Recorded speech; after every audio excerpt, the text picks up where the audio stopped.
नमस्कार दोस्तों, स्वागत है आपका अपने YouTube चैनल इंग्लिश ट्रिक में एक बार फिर से। और दोस्तों आज हम लोग बात करने वाले हैं कि role of language in effective communication, कि जो भी हमारा लैंग्वेज होती है, जो भी लैंग्वेज होता है उसका क्या रोल होता है, लैंग्वेज क्या रोल प्ले करती है एक इफेक्टिव कम्युनिकेशन को करने में। या फिर आज हम लोग लैंग्वेज सेंसिटिविटी के बारे में भी पढ़ने वाले हैं। एक हिसाब से ये भी देख सकते हैं कि लैंग्वेज सेंसिटिविटी क्या होती है, किस तरीके से हम लोग लैंग्वेज का यूज़ करके एक इफेक्टिव कम्युनिकेशन कर सकते हैं दूसरों के साथ में। ठीक है, तो इस तरीके से कभी भी क्वेश्चन वगैरह पूछा जा सकता है, तो उसके लिए तैयार रहना पड़ेगा हमको। जो लैंग्वेज से रिलेटेड क्वेश्चन है उसके बारे में हमको बताना पड़ेगा कि लैंग्वेज क्या रोल प्ले करती है एक इफेक्टिव कम्युनिकेशन में। जैसे कि सभी को पता है कि लैंग्वेज का क्या मतलब, लैंग्वेज जो भी होती है, हम हिंदी लैंग्वेज में बोल रहे हैं या इंग्लिश में बोल रहे हैं, ठीक है। कोई लोग बंगाली में बोलते हैं, अलग अलग, जैसे कि अलग अलग जो भी देश वगैरह होते हैं या फिर अलग अलग स्टेट्स वगैरह, ठीक है, तो उसके अलग अलग सबकी बोलियां होती हैं। तो वही जो लैंग्वेज होती है एक इफेक्टिव कम्युनिकेशन किस तरीके से क्रिएट कर सकती है। तो जैसा कि सभी को पता है, जो मदर टंग होती है, जो मदर लैंग्वेज होती है, मदर टंग की लैंग्वेज, तो वो बहुत ही ज़्यादा इफेक्टिव होती है। और हम आसानी से जितना हम मदर टंग में अपनी बात को रख सकते हैं, जितना विस्तार से और जितना डिटेल के साथ में, उतनी दूसरी लैंग्वेज में रख पाना हमारे लिए काफ़ी डिफिकल्ट टास्क हो जाता है। ठीक है, अगर मान लो कि हमको इंग्लिश लैंग्वेज नहीं आती, जो भी हिंदी है, जितना अच्छा हम हिंदी में एक्सप्लेन कर सकते हैं, ठीक है, तो फिर क्या फ़ायदा है उसका इंग्लिश में। लेकिन हाँ, समझना आना चाहिए और उसको थोड़ा बहुत एक्सप्लेन करना आना, जिससे हम कुछ अपने विचारों को रख सकें। तो ये बस इतना काफ़ी है। और यहाँ पर देखिए क्या लिखा हुआ, लैंग्वेज का किस तरीके से इफेक्टिव कम्युनिकेशन को क्रिएट करने में हेल्पफुल होती है। ठीक है, तो इफेक्टिव कम्युनिकेशन तभी होगा जब आपको जिस भी पर्टिकुलर आप लैंग्वेज में बोल रहे हैं या फिर बातचीत कर रहे हैं उसमें आप एक्सपर्ट हों। ठीक है, तभी इंटरव्यू वगैरह में जाने से पहले भी आप लोगों से ऐसे डिस्कस कर लिया जाता है कि क्या आप किस लैंग्वेज में वगैरह में डिस्कशन करना चाहेंगे। ठीक है, तो जैसा जो कुछ भी होता है, आपको हिंदी लैंग्वेज, इंग्लिश लैंग्वेज जो भी होती है, आपको एक चूज़ करनी पड़ती है। उसके अकॉर्डिंग ही अपना इफेक्टिव कम्युनिकेशन क्रिएट करना होता है और इफेक्टिव तरीके से अपना प्रेजेंटेशन देना होता है। तो ये तो एक छोटी सी बात रही लैंग्वेज से रिलेटेड कि लैंग्वेज क्या रोल प्ले करता है इफेक्टिव कम्युनिकेशन के रिलेटेड में। और इससे पहले हम लोगों ने दोस्तों जाना था क्या मास टेक्निकल और मास कम्युनिकेशन और टेक्निकल कम्युनिकेशन एंड जो भी हमारा जनरल कम्युनिकेशन होता है उसके बीच में क्या डिफरेंस होता है, उसके बारे में जाना था। तो आप अपने सिलेबस के अकॉर्डिंग चेकआउट कर सकते हैं। वीडियो का लिंक डिस्क्रिप्शन बॉक्स में दिया गया है। लास्ट वीडियो हम लोगों ने ऐसी बात करी थी। और अभी हम लोग बात करते हैं कि लैंग्वेज किस तरीके से रोल प्ले करती है इफेक्टिव कम्युनिकेशन में। तो जैसे कि अभी हमने आपको लोगों को बताया कि क्या होते हैं लैंग्वेज। तो यहाँ पर देखिए क्या लिखा हो कि language is the way of making more easy communication. जो लैंग्वेज होती है, अगर हमको कोई सी लैंग्वेज नहीं आती है, ठीक है, तो हम उससे उसमें कम्युनिकेशन करने में हमको बहुत ज़्यादा दिक्कत और कठिनाई का सामना भी करना पड़ सकता है। लेकिन जो लैंग्वेज होती है, अगर हमको वो सही तरीके से आती है, जो हमारी मदर टंग होती है, उसमें अगर हम किसी भी चीज़ को एक्सप्लेन करने की कोशिश करेंगे या फिर जो कुछ भी अपनी बात को रखने की कोशिश करेंगे, तो वो हमारी चीज़ को क्या ईजी बना देती है। ठीक है, इसके साथ ही साथ यहाँ पर देखिए क्या लिखा है कि the language helps to express the culture of the person to the another one. जो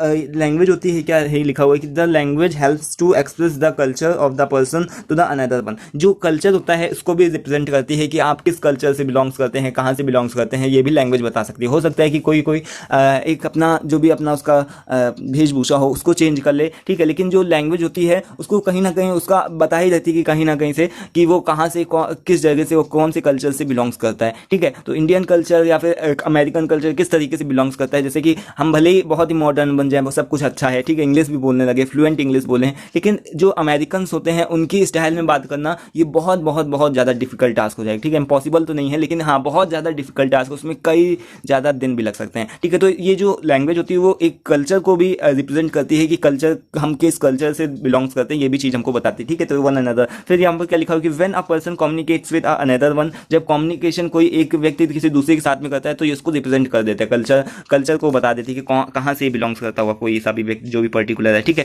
इसके बाद में फिर देखिए क्या लिखा हुआ है कि the language can helps him to express his ideas and helps to make a good relationship with him. कि जो लैंग्वेज होती है किस तरीके से हेल्प करती है, कैन हेल्प्स हिम, जो भी एक इंसान होता है उसकी किसी भी तरीके से मदद करती है, और एक्सप्रेस हिज आइडियाज, उसके आइडियाज़ को एक्सप्रेस करती है कि वो क्या बताना चाहता है। ठीक है, और helps to make a good relationship with him, और उसके साथ में एक अच्छा रिलेशनशिप क्रिएट करने में भी लैंग्वेज मदद करती है। ठीक है, तो ये चीज़ बताई गई है, कुछ लैंग्वेज की क्वालिटीज़ हैं। और फिर यहाँ पर देखिए क्या लिखा हुआ है, so language is a tool for making a good relationship with society. Society के साथ में हमारी जो भी लैंग्वेज है वो एक गुड टूल है, एक अच्छा सा टूल है, जिसके द्वारा हम अपना एक गुड रिलेशनशिप दूसरों के साथ में स्थापित कर सकते हैं। ठीक है, दूसरों के साथ में हम एक अच्छा रिलेशनशिप बना सकते हैं। अगर हम बोलते ही हैं, सभी लोग बोलते हैं कि अगर हमारे जो भी है बोलने में अगर थोड़ी सी मिठास होगी तो हम सभी के साथ में अच्छा एक वाइब्रेशन और जो भी है उसके साथ में एक अच्छी रिलेशनशिप या फिर एक फ्रेंडली रिलेशनशिप क्रिएट कर सकते हैं। ठीक है, तो वही चीज़ यहाँ पर बताई गई है कि जो लैंग्वेज होती है, अगर हम लैंग्वेज में जिस भी लैंग्वेज लैंग्वेज में बात करें उसमें अगर विनम्रता होगी, जो भी सारी चीज़ें हैं, तो एक बहुत ही अच्छा टूल है कि गुड रिलेशनशिप क्रिएट करने के लिए अपनी सोसाइटी के साथ में। ठीक है, तो यहाँ पर जैसा कि आप देख पा रहे हैं कि बहुत ही ज़्यादा सिंपल लैंग्वेज लिखी हुई है, आप इसको अपने तरीके से एडजस्ट कर सकते हैं। उसके बाद में फिर क्या लिखा हुआ है कि एंड एक्सप्रेस फीलिंग्स, जो भी फीलिंग्स होती है उसको भी हम एक दूसरे के साथ में शेयर कर सकते हैं और रिप्रेजेंट कर सकते हैं। जो भी हम सोचे हैं आप तक शेयर कर सकते हैं और जो आप सोच रहे हैं वो हम सुन सकते हैं, ठीक है, समझ सकते हैं। और फिर जो भी आइडियाज़ होते हैं, अपने आइडियाज़ को, इमोशंस को, ये सारी चीज़ें हम एक दूसरे के साथ में शेयर कर सकते हैं। अगर लैंग्वेज नहीं होगी तो ये सारी चीज़ों का कोई मतलब ही नहीं बनता। ठीक है, हम आपको देखेंगे केवल आवाज़ हमको देखेंगे, बस इतना ही रह जाएगा। जैसे कि अमेरिकन के साथ में होता है, जब भी कभी हम उनको देखते हैं तो क्या होता है कि हम उनको देखते रहते हैं, वो लोग हमको देखते रहते हैं। ठीक, लेकिन कोई सा भी एक उतना अच्छा क्रिएटिविटी नहीं बन पाती। ठीक है, हो सकता है कि कुछ ऐसे ही आम ऐसे ही बोलचाल थोड़ी बहुत नॉर्मल तरीके से हो जाए, लेकिन उतनी अच्छी तरीके से हम अपनी फीलिंग्स और आइडियाज़ को उनके तक नहीं पहुंचा सकते। उसके बाद में फिर ये देखिए क्या लिखा हुआ है कि language has a power which no other instrument can have. जो लैंग्वेज होती है वो इसमें एक अलग तरीके की पावर होती है। पावर का मतलब इसमें एक अलग तरीके की शक्ति होती है जिसमें कि कोई सा भी इंस्ट्रूमेंट में नहीं हो सकती। भले ही कोई बहुत सारे ऐसे ऐप्स या फिर बहुत सारे ऐसी टेक्निक्स वगैरह बन गए हैं जो कि जैसे ट्रांसलेटर वगैरह, ठीक है, जिससे कि क्या होता है कि एक लैंग्वेज को दूसरी लैंग्वेज में आसानी से चेंज किया जा सकता है। लेकिन जो लैंग्वेज है वो तो उसका तो स्थान स्थित है, निश्चित है ही ना। हम अपनी लैंग्वेज में बोलेंगे, सामने वाला अपनी लैंग्वेज में सुनेगा, उसका एक अपना पर्टिकुलर रोल है और उसका अपना पर्टिकुलर स्थान है। ठीक है, तो ये सारी चीज़ें बताई गई हैं। उसके बाद फिर देखिए क्या लिखा है कि it is a medium of expressing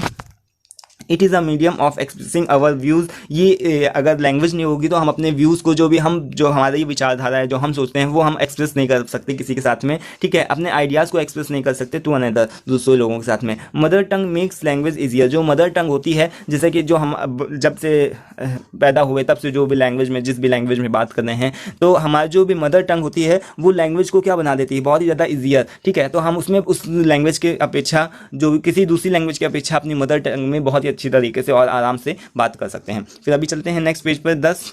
तो नेक्स्ट पेज पे कि लैंग्वेज प्लेज अ की रोल इन इफेक्टिव कम्युनिकेशन। जो लैंग्वेज होती है एक बहुत ही अच्छा ज़्यादा की रोल, मतलब कि एक इंपॉर्टेंट रोल प्ले करती है इफेक्टिव कम्युनिकेशन के दौरान में। तो आई होप कि आपको समझ में आएगा कि लैंग्वेज का क्या रोल होता है एक इफेक्टिव कम्युनिकेशन के दौरान में। सो आई होप कि आपको समझ में जितनी सारी चीज़ें हैं, ये सारी चीज़ें आ रही होंगी। नेक्स्ट वीडियो में हम लोग बात करने वाले हैं, जैसे कि आपने स्क्रीन पर देख भी पा रहे, नीचे लिखा हुआ है कि barriers to the effective communication. इस चीज़ों के बारे में हम बात करने वाले हैं कि एक इफेक्टिव कम्युनिकेशन जो भी होता है उसमें कौन कौन से बैरियर्स वगैरह हो सकते हैं, कौन सी परेशानियां दिखते आ सकती हैं। ठीक है, इफेक्टिव कम्युनिकेशन किस तरीके से होता है ये सब हम लोग जान चुके हैं ऑलरेडी। ठीक है, वीडियो का लिंक सबके डिस्क्रिप्शन बॉक्स में दिए गए हैं, आप जाकर के अभी चेकआउट कर सकते हैं। और हम लोग जानेंगे अभी नेक्स्ट वीडियो में कि क्या बैरियर्स होते हैं इफेक्टिव कम्युनिकेशन के, नेक्स्ट वीडियो में। So thanks for watching this video, बने रहिए हमारे साथ नेक्स्ट वीडियो में भी। और वीडियो पसंद आती है ये वाली जो लैंग्वेज में है, लैंग्वेज का क्या रोल है इफेक्टिव कम्युनिकेशन को क्रिएट करने में, जैसा कि शॉर्ट सा मैंने एक आंसर्स को आप लोगों के सामने रिप्रेजेंट किया। सो आई होप कि आप सभी को समझ में भी आया होगा जो भी सारी चीज़ें हों। और लैंग्वेज बहुत ही सिंपल है, तो आप अपनी तरीके से भी इसको समझ सकते हैं और अपने हिसाब से जो भी है एग्जामिनेशन वगैरह में इसका यूज़ भी कर सकते हैं। तो थैंक यू वंस अगैन।